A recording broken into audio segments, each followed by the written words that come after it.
Hey, congratulations. Hey, walking the red carpet for Finding Nicole premiere tonight. I mean, how does it feel tonight?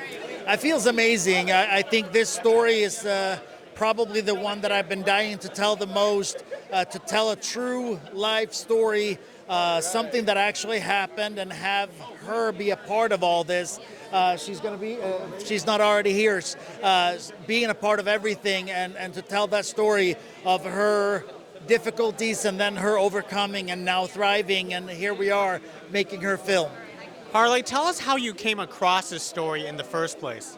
All right, so this is a little bit emotional. My lawyer also helped her occasionally with some of her things, and he's passed, but he brought us together because he heard her story and said, this needs to be a movie. So we met, and she told me the story. My lawyer at the time didn't know, and she didn't know that actually I grew up in a household with domestic violence myself.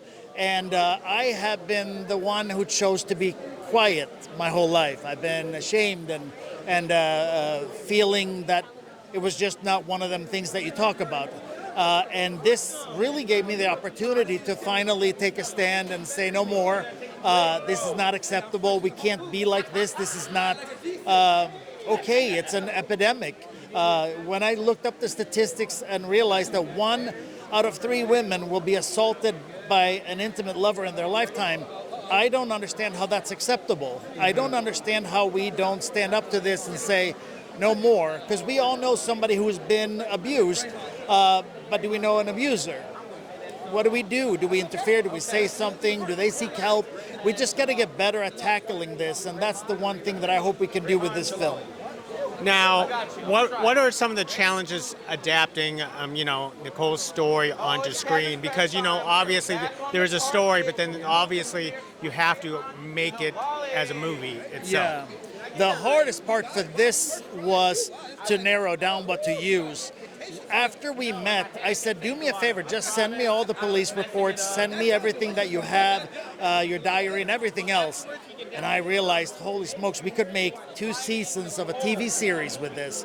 So the hardest part was narrowing down what was going to make the film.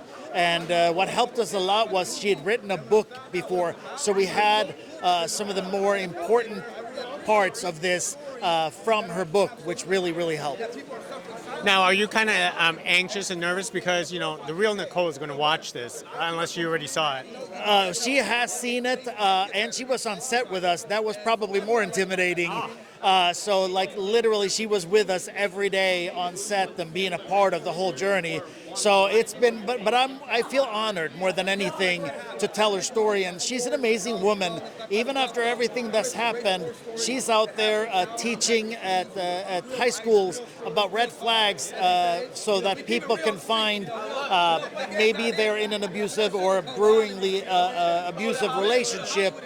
Or maybe you could teach the young men or women that are becoming an abuser that maybe this is a good time to seek help and to work on changing for the better.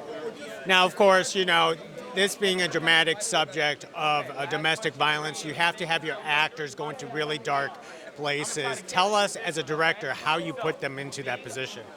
So we did a lot of table reads and we did a lot of rehearsals, but the thing that I feel most proud about that we did is we brought a psychiatrist on set that literally sat down with everybody before and after scenes and talked them through it so that we didn't create PTSD, because the film has some pretty intense scenes because we're trying to really not baby this. We're trying to really show how terrifying this can be.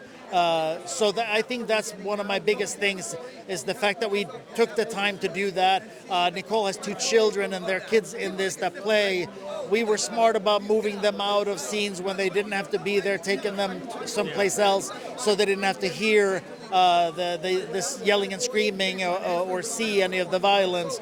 But it was very intense. It was very emotional set. It sounds very intense. So as audiences have a chance to watch it, what's the one most important take you hope they walk away with? I hope that we start trying to make a change. We can't let it be like this. We can't let this happen.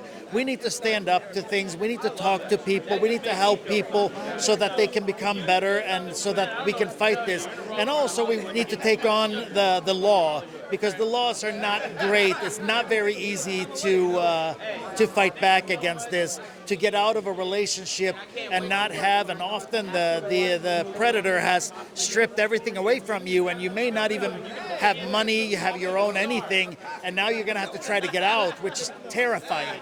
So I want to tackle some of the loss with this too, and see what we can do to help somebody that's struggling out there.